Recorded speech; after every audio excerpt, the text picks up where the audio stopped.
Baik,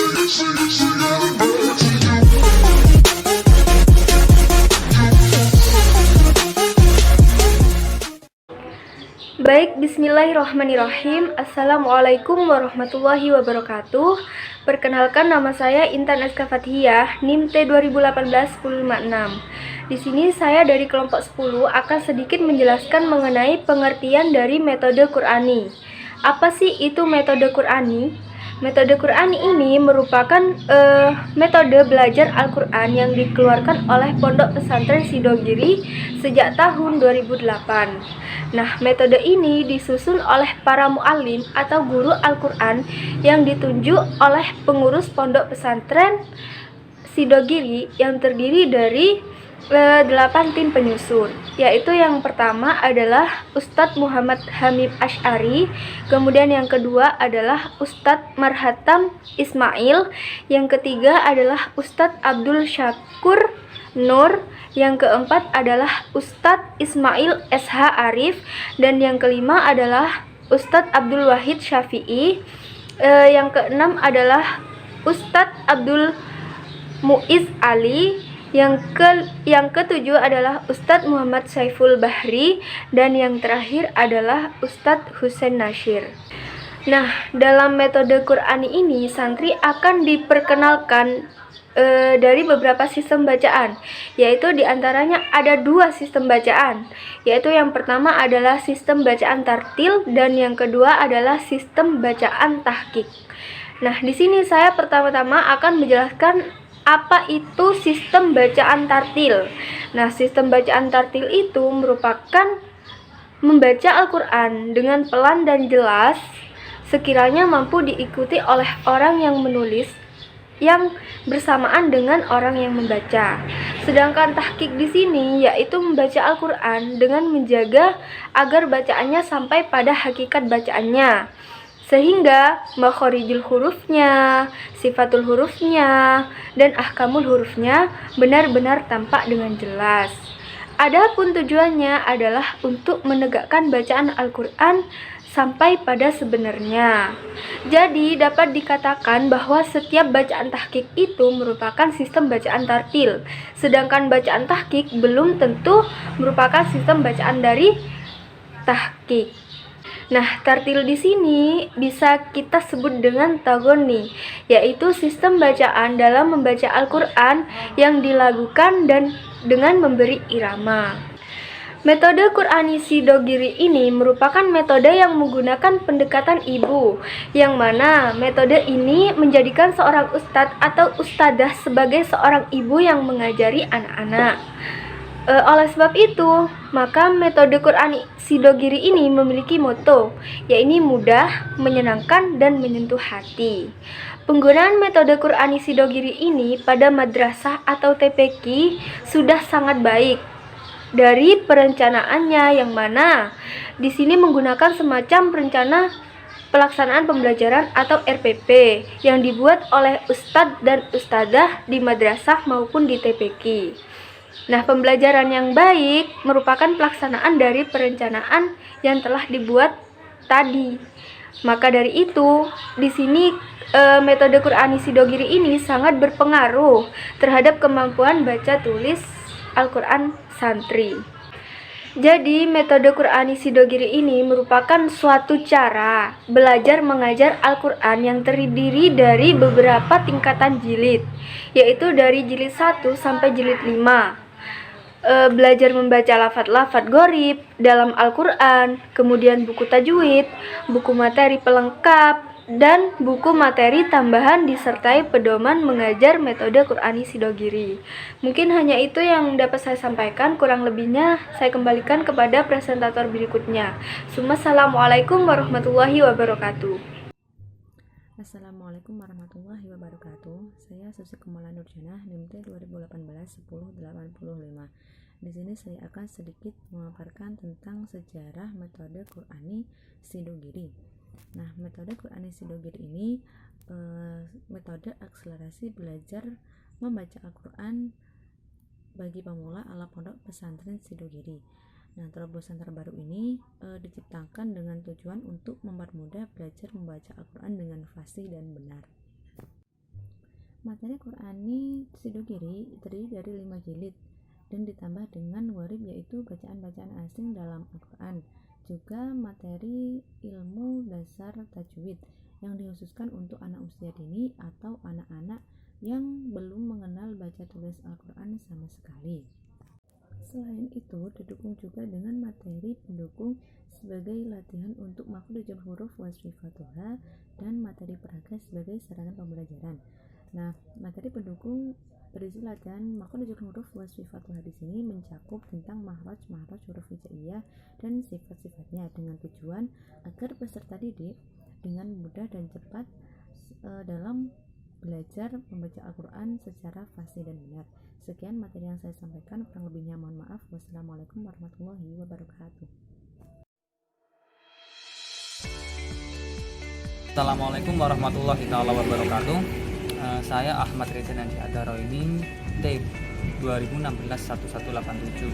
Dalam kesempatan kali ini saya akan mempresentasikan tentang makalah kelompok saya yang berjudul menerapkan pembelajaran Al-Quran dengan metode Qur'ani. Untuk mempersingkat waktu, pertama-tama saya akan menjelaskan tentang metode Qur'ani. Apa sih metode Qur'ani? Metode Qur'ani adalah metode pembelajaran Al-Quran yang dikeluarkan oleh Pondok Pesantren Salafiyah Sidogiri pada tahun 2008. Selanjutnya adalah sistem bacaan dalam metode Qur'ani, yaitu ada dua. Yang pertama adalah tartil, yang kedua adalah tahqiq. Yang pertama adalah metode tartil. Metode tartil yaitu membaca Al-Quran secara pelan-pelan dan jelas sehingga dapat diikuti oleh yang mendengarkan maupun yang menyimak bacaan tersebut. Yang kedua adalah metode tahqiq, yaitu metode membaca Al-Quran dengan seksama sampai akhir bacaan dengan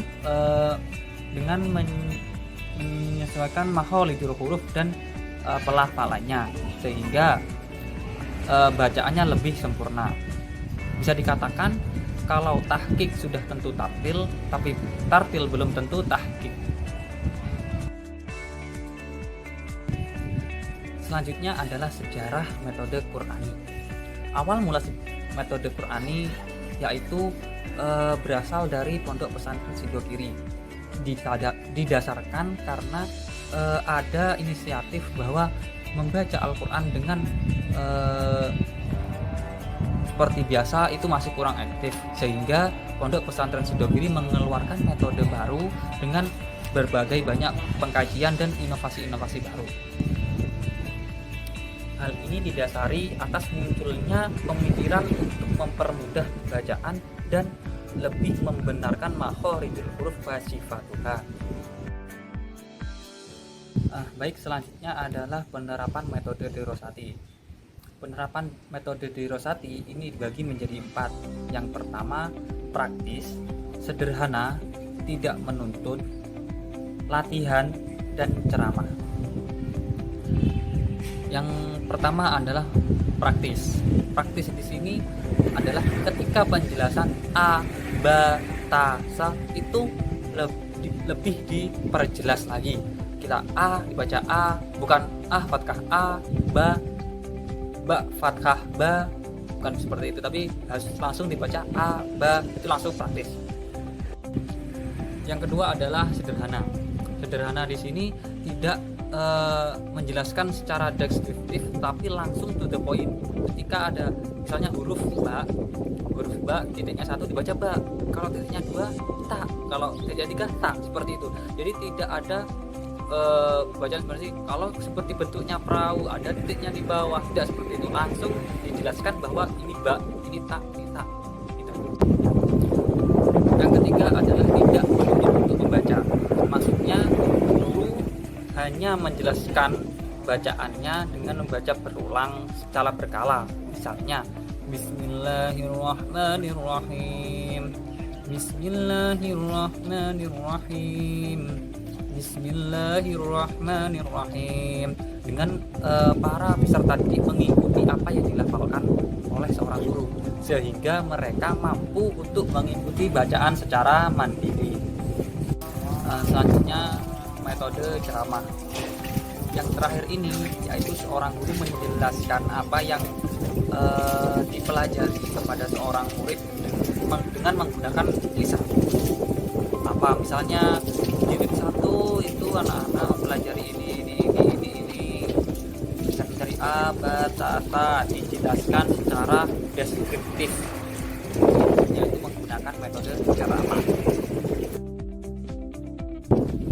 Yang terakhir yaitu kelebihan dan kekurangan metode Qur'ani dari Sidogiri ini. Yang pertama, kelebihannya sudah pasti dalam metode Qur'ani ini, strateginya menjadi bentuk kelebihannya, yaitu menggunakan pendekatan student center, berpusat pada siswa. Jadi siswa yang lebih eksplosif.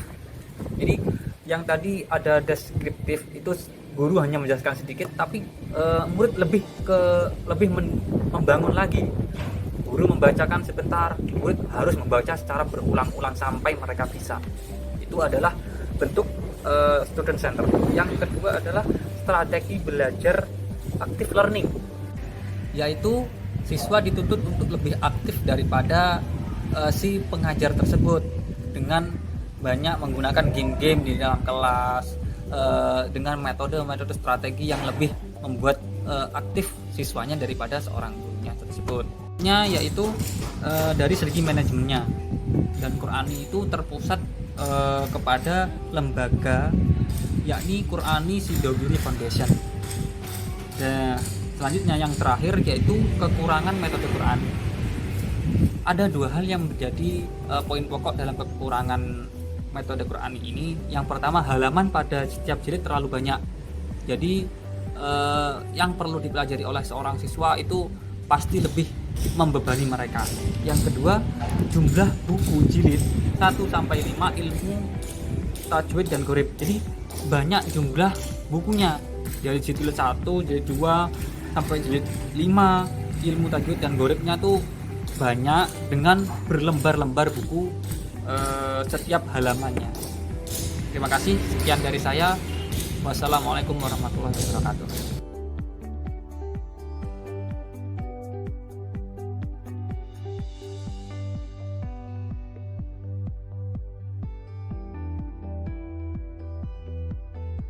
Assalamualaikum warahmatullahi wabarakatuh. Perkenalkan, nama saya Muhammad Isro Nirfaud Darajat, NIM T 2018-1072.